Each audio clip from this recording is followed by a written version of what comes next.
Hello students, myself N.K. Thukral from Edupedia World. Students, today I am going to give you few tips where short answer type questions are asked in the final examination. Before giving the tips as how to answer the questions where short answers are required, I would advise everybody that all the chapters of your business study course must be read thoroughly. Preferably, you must go through the NCERT book and read the chapter very thoroughly. While going through the chapter, wherever you feel that important guidelines are given, must be underlined by you, so that when you read next time before examination, it is memorized fully. Always remember that NCERT book is like a Bible.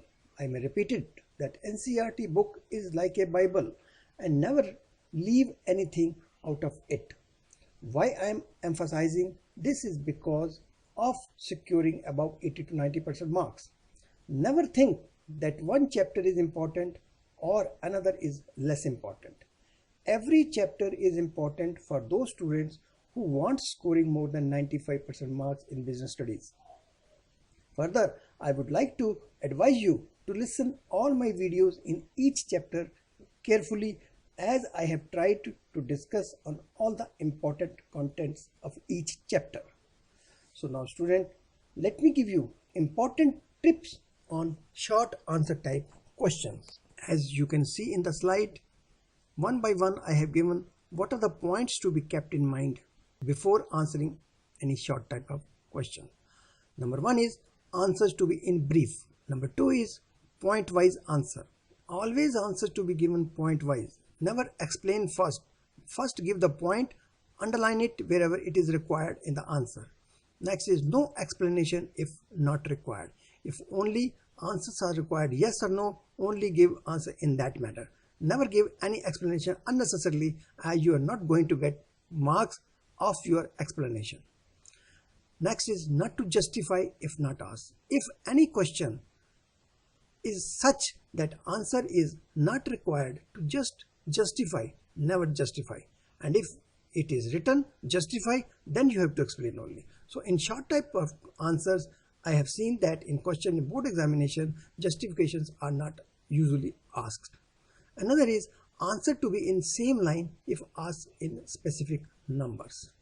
Another point is if answers needs explanation, it should be to the point. Wherever explanation in such type of questions is required with a brief explanation, you must be very clear in your mind. Only you have to write to the point only. Next, read the questions twice before answering. This is very much required. Always in the examination, give at least 2 minutes to read the question twice, or wherever it is required 3 times also you have to read, so that you can answer very perfectly. So these are the tips I am giving you, and you must keep in mind before answering such type of questions. So students, these are given as given in the slide. These are the hot tips you must always keep in mind before answering any such type of short answers questions. So let's go ahead students, let's go illustrative questions I have put in before you, so that you are able to answer as deemed fit. So number one question is, how does international business help standard of living of a nation? So the question is about international business, and it is asking you, how does international business help standard of living of a nation? A nation's standard, how it is grow. So how the growth is there through only international business. So student, I may give you the hint. What are the benefits of international business if you have read in that chapter? And if one of the point is increased standard of living. External trade enables each country to obtain all types of goods and services from different foreign countries, which the country was unable to produce. So it improves standard of living of people, especially of developing and underdeveloped countries. So this is the type of answer which is given in the benefit for international business. So here against this question, very briefly you have to write what is this benefit. You have to write simply, illustratively, that international business enables each country to obtain all type of goods and services from different foreign countries, which the country was unable to produce. This is the way how the standard of living of a nation is there. So next question is, you can see in the slide, mention any two benefits of international business to nations. So students, there are so many benefits of international business. Here the answer is required only two benefits. So what are the benefits are given? There may be 4 or 5 benefits of international business. Simply you have to write two benefits. Now how you can write? First you note down a point. Write a point, underline it, and briefly in 2 lines you have to give answer this. For example, improving growth prospects and employment potential. And second benefit you can write, more efficient use of resources. And more efficient use of resources means you can write external trade enables the country to specialize in production of these goods for which they possess natural resources. And second, under improving growth prospects and employment potential, you can write international business improves the growth prospects of many countries, especially the developing ones, as firms can raise their production capacity and export surplus output to foreign countries. So simply in 2 lines you have to answer this question. Next illustrative question if asked from you is, what is the significance of bill of entry? Here the answer is required only on importance of bill of entry. What is the significance? How the bill of entry is important and to whom? So in a very brief, in single sentence you can write, you must be knowing that bill of entry is required for determination of import duty. So accordingly you have to write in brief that bill of entry is significant as it shows the details of goods imported and is used by custom authorities to determine import duty. Another question is asked from you that give the meaning of letter of credit. So here you have to give only the meaning, not explain the things what letter of credit is and why it is required, what are the benefits. No, only give the meaning of letter of credit. Answer should be like that. Letter of credit is a guarantee issued by the importer's bank that it will honor payment up to a certain amount of export bills to the bank of exporter. So students, next short type question is, what is bill of lading? How does it differs from bill of entry? Now student, if you know the bill of lading features and you know the bill of entry feature, you will be able to answer very clearly. First question is asked very briefly, what is bill of lading? So what is bill of lading? Bill of lading is a document. You have to write like this. Bill of lading is a document prepared by the shipping company to acknowledge the receipt of goods on board the ship and give an undertaking to carry them to the port of destination. Simply, this is very simply you have to write what is bill of lading. And next question is asked, how does it differs from bill of entry? Simply, if you know the bill of entry and bill of lading, in a single sentence you can write the difference of bill of lading and bill of entry. Now how you can answer? You can answer like that. Bill of entry is a document prepared by the importer to show the details of goods imported and used by the custom authority to determine duty. This is bill of entry. And on the other hand, bill of lading is a document prepared by the shipping company to acknowledge the receipt of goods on board the ship and give an undertaking to carry them to the port of destination. So in one line we are explaining the bill of lading also and bill of entry also, and the difference is given in itself given in the brief answer like this. So students, next question is, list major item of India's exports. So here student, in this question you have been asked the major item of India's exports.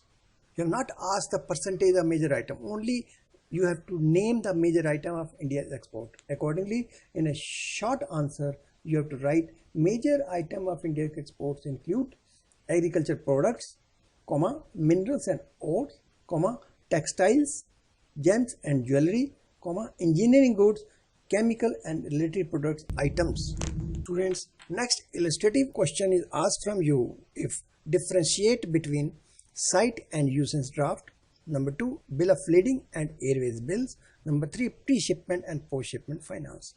So you have to distinguish it and differentiate and write accordingly. And I am aware, and you must be aware, if you are aware about sight draft and usance draft, or if you are completely knowing what is bill of lading and what is airways bill, and also pre-shipment finance and post-shipment finance to whom and under what circumstances, then you will be able to answer in a very short manner.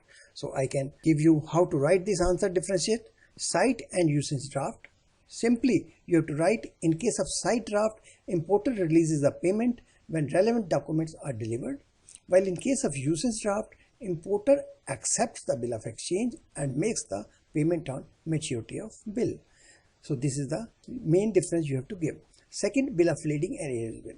In case of bill of lading is issued by the shipping company when goods are loaded on the ship, while the airways bill is issued by airline company when goods are loaded on the aircraft. This is the difference. So another, you can write under pre-shipment and post-shipment finance, the answer can be like this. Pre-shipment finance is provided to an exporter to finance the purchase, processing, manufacturing or packaging of goods for export purpose.